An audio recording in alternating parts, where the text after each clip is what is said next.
జరగలేదు. నేను ఎప్పుడో ఒక మాట చెప్పేవాడిని, ఎవడైనా సరే హత్యలు చేసేవాళ్ళు తప్పకుండా వీళ్ళు కూడా పోస్ట్ మార్టం తప్ప వేరే ఉండదు, ఆ విషయం వీళ్ళు గుర్తుపెట్టుకోవాలని. ఎందుకంటే నేను లా అండ్ ఆర్డర్ మీద ఒక ప్రశాంతంగా ఉండాలి, శాంతి భద్రతలు పరిరక్షించాలి. అప్పుడే సమాజంలో ఒక శాంతి ఉంటుంది, ఒక భద్రత ఉంటుంది. భద్రత ఉంటేనే పెట్టుబడులు వస్తాయి, భద్రత ఉంటే అందరూ కూడా హ్యాపీగా ఇంట్లో పడుకుంటారు. లేకపోతే ఈ సమస్యలు వస్తాయని ఎప్పుడూ కంట్రోల్ చేస్తూ వచ్చాం. దానివల్ల చాలా వరకు కంట్రోల్ అయింది. ఈ 5 సంవత్సరాలు చేసినటువంటి ఇష్టానుసారంగా కార్యక్రమాలు ఇంకా అందరిలో డిస్టర్బెన్స్ ఉంది, ప్రజల్లో డిస్టర్బెన్స్ ఉంది, పార్టీల్లో డిస్టర్బెన్స్ ఉంది. ఇంకా చేసిన వాళ్ళు కూడా ఇంకా చెల్లుబాటు అవుతా ఇదే రౌడీజం చేస్తామని కూడా ఆలోచిస్తున్నారు. అది కూడా మనం ఒకసారి గుర్తుపెట్టుకోవాల్సిన అవసరం ఉంది. నేను ఒకటే ప్రతి ఒక్కరికి విజ్ఞప్తి చేస్తున్నా, ప్రజాస్వామ్యం లిమిటేషన్లో పనిచేస్తే ఎవరన్నా వాళ్ళ విధానాలు చెప్పాలని చెప్పుకోవచ్చు, కానీ విధానాల పేరుతో రౌడీజం చేస్తాం, ఇష్టానుసారంగా లా అండ్ ఆర్డర్ మా చేతి తీసుకుంటాం, మీరు ఏం చేస్తారంటే మాత్రం ఎట్టి పరిస్థితులు ఉపేక్షించాం. అది ప్రజాస్వామ్య విలువలు కాదు. ఆ విషయం గుర్తుపెట్టుకోవాల్సిన అవసరం ఉంది.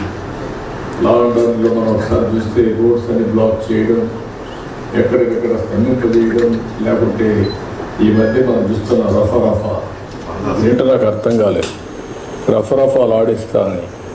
ఇంకొక పక్క నేను చూస్తున్నాను కొన్ని దిక్కల్లో ఒక పోస్టర్ పెట్టి ఆ పోస్టర్లో జన్మదినం జరుపుకోవచ్చు, మనసుల్లో ఉండి రావాలి, జరుపుకుంటే నాకేం అబ్జెక్షన్ లేదు. అదే సమయంలో ఆ ఫ్లెక్సీ దగ్గర నిషేధమైనటువంటి జంతు బలి చేసి ఆ జంతువును పైకి తీసి బ్లడ్ చల్లడం అంటే సమాజాన్ని భయభ్రాంతులు చేయాలనుకుంటున్నారు. ఆ రోజు కూడా మీరు పోలీసు వ్యవస్థ గుర్తుపెట్టుకోవాల్సింది, నేను ఏదైతే వివేకానంద రెడ్డి గారిని చంపినప్పుడు బయట ప్రపంచాన్ని నమ్మించారు హార్ట్ అటాక్ అని, అందరం నమ్మాం. నమ్మితే 2 రోజులకు నెక్స్ట్ ఈవినింగ్ నెక్స్ట్ మార్నింగ్కి రివర్స్ చేశారు. అంటే ఒక నేరస్తులు నేరాలు చేసి ఆ నేరాలు వేరే వాళ్ళపై నేయడమే కాకుండా ఓసారి దానికి ఎల్బీ కూడా క్రియేట్ చేసుకుంటారు. వీళ్ళు నేరాలు చేస్తారు, అప్పుడు ఎక్కడో ఒక వీఐపీ దగ్గర ఉంటాడు. అంటే నేరం జరిగినప్పుడు వీటి మీద కేసు పెట్టనీయకుండా చేసే తప్పుడు పనులు ఇవన్నీ. అవన్నీ వాళ్ళు ఎన్ని చేసినా మీరు ఒక్కటే గుర్తుపెట్టుకోవాలి, దొంగతనం చేసేవాడు కానీ, నేరాలు చేసేవాడు కానీ, ఘోరాలు చేసేవాడు కానీ ఎవిడెన్స్ లేకుండా తప్పించుకోలేడు. వాడు మనకంటే ఇంటెలిజెంట్ అయితే వాడు చేసి తప్పించుకుంటాడు. వాడికంటే మనం ఇంటెలిజెంట్ అయితే అక్కడనే పట్టుకొని ఇనిషియల్ స్టేజ్లోనే అరికట్టే పరిస్థితి వస్తుంది. ఇది నేను ఇప్పుడు చెప్పడం కాదు, పోలీసులకి డీజీపీ గారు కూడా చాలాసార్లు మాట్లాడుతున్నాం. ఆ విషయం మనం ఇటీవల కాలంలో 3-4 ఇన్సిడెంట్లు జరిగాయి. బంగారుపల్లిలో ఒక ఇన్సిడెంట్ జరిగింది.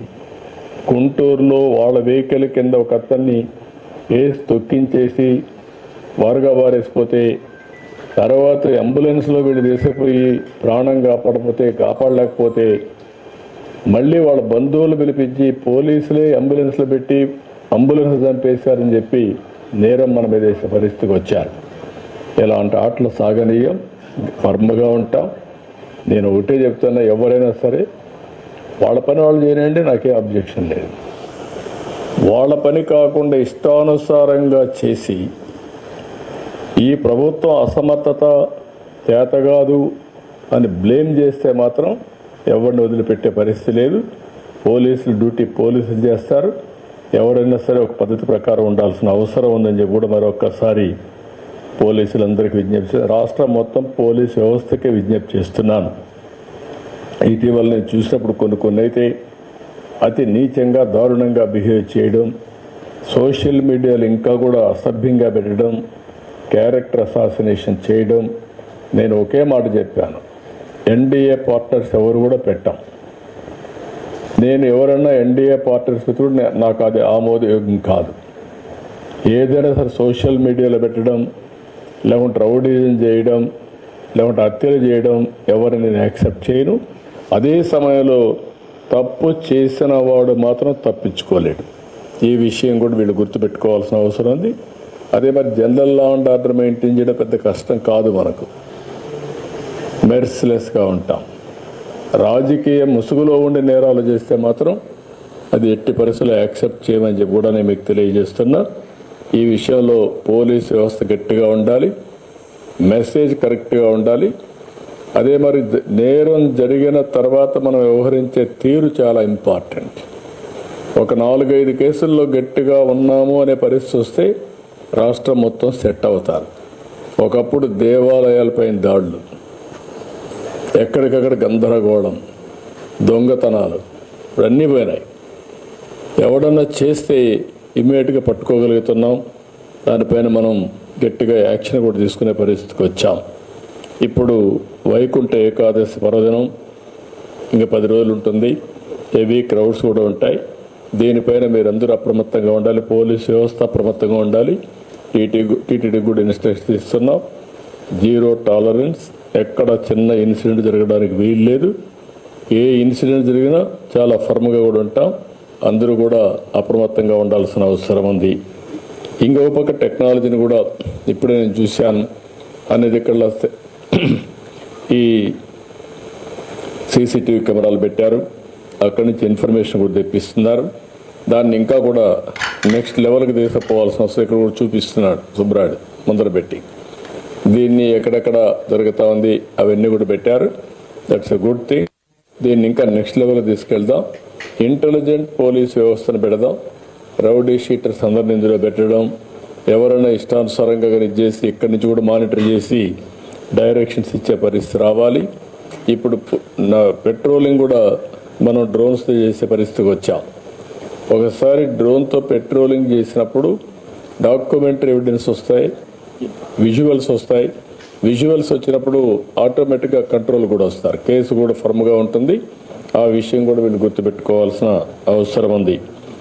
ఇంకొక పక్కన మీరందరూ, నేను చాలాసార్లు చెప్పాను, టెక్నాలజీ బాగా ఉపయోగించండి. ఇన్విజిబుల్ పోలీస్ ఉండాలి, విజిబుల్ పోలీసింగ్ ఉండాలి. That is the direction I'm giving. ఎవడు తప్పు చేసినా తప్పించుకోలేమని భయం ఉంటే అందరూ కూడా కంట్రోల్లోకి వస్తారు. అల్టిమేట్గా తిరుపతిని నేరాలు లేని సిటీగా, ఒక ప్రశాంతమైన సిటీగా, ఆయన ఎంత గొప్ప నాయకుడైనా వాళ్ళ ఇంట్లో గొప్ప నాయకుడిగా ఉండమని, కానీ బజార్లోకి వస్తే మాత్రం చట్టపరంగా ఆయన కూడా బాధ్యత కలిగిన పౌరుడే. నోరు బారేసుకోవడం, ఇష్టానుసారంగా చేయడం ఇవి చేస్తే మాత్రం గవర్నమెంట్ కూడా గట్టిగానే ఉంటాం, చట్టపరంగా గట్టిగా ఉంటాం.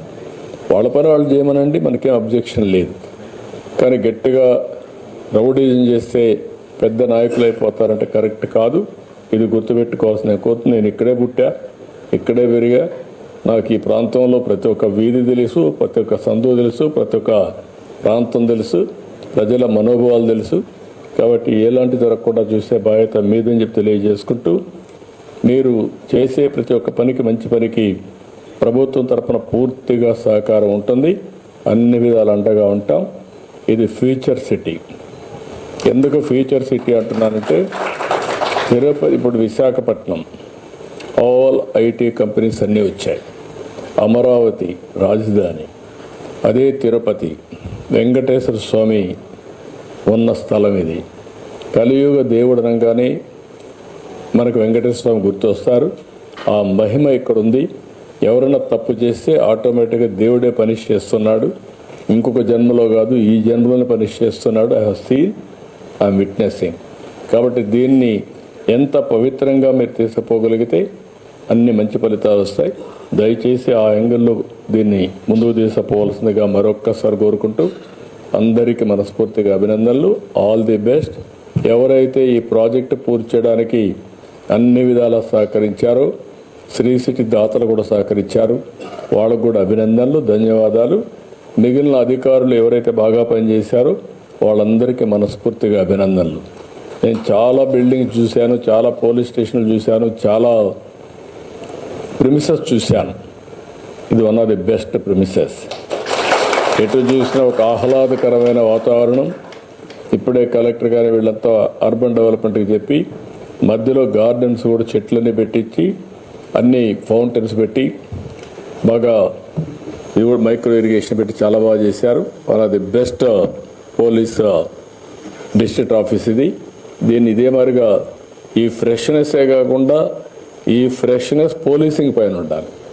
ఎవడు రౌడీ అనేవాడు భయపడే పరిస్థితి మీరు తేగలిగితే that is the best district of policing అవుతుంది. అది కూడా మీరు చేయాల్సిందిగా కోరుకుంటూ మరొక్కసారి అందరికీ అభినందనలు, ధన్యవాదాలు. థ్యాంక్ యూ అని అంటారు.